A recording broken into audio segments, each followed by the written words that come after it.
Alright guys, another lesson tayo. Study tayo ng Hanggugo Korean language. Annyeong, hello. So, ito ang ating aaralin ngayon. Ang name of days. Ilyon. Okay?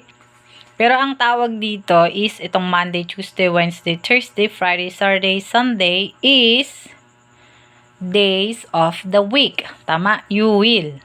You will lang tawag magiging ano nyo dito. Okay? Pero yung days, ilyon. So, etong buo na to is tawag is you will, days of the weeks. Okay? Weeks na siya kasi marami to eh. Okay?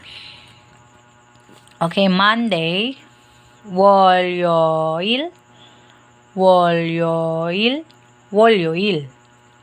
Tuesday, 화요일, 화요일, 화요일. Wednesday, 수요일, 수요일, 수요일. Thursday, 목요일, 목요일, 목요일. Friday, 금요일, 금요일, 금요일. 금 yun guys, 금. Saturday, 토요일, 토요일, 토요일. Sunday, 일요일, 일요일, 일요일. Alright, so, ayun, ganun lang siya kadali guys. In a minute, makakabisado nyo na siya. Basta tatandaan nyo lang siya. Ito yung yoil, name, days of the week siya, no? Days of the week, itong mga to, days of the week siya. Pero yung days, ilyon. Okay? Yung months is wall. Alam nyo na yung months, diba guys? Months is wall.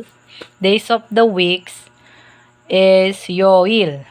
Alright, another, basahin natin mabilis lang to. Monday, 월요일, 월요일. Tuesday, 화요일, 화요일. Wednesday, tumulas.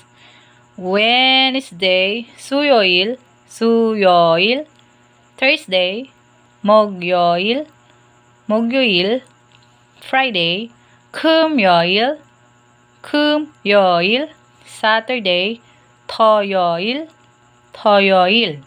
Sunday, 일요일, 일요일.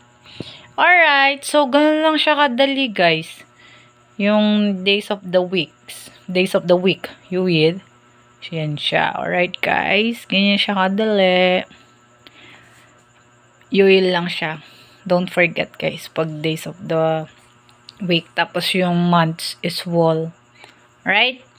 So, ayan guys, nakatulong. So, napaka-basic, diba guys? Pag natandaan nyo yung yoil na yan, so alam nyo na names, ano yan, days of the week siya, diba?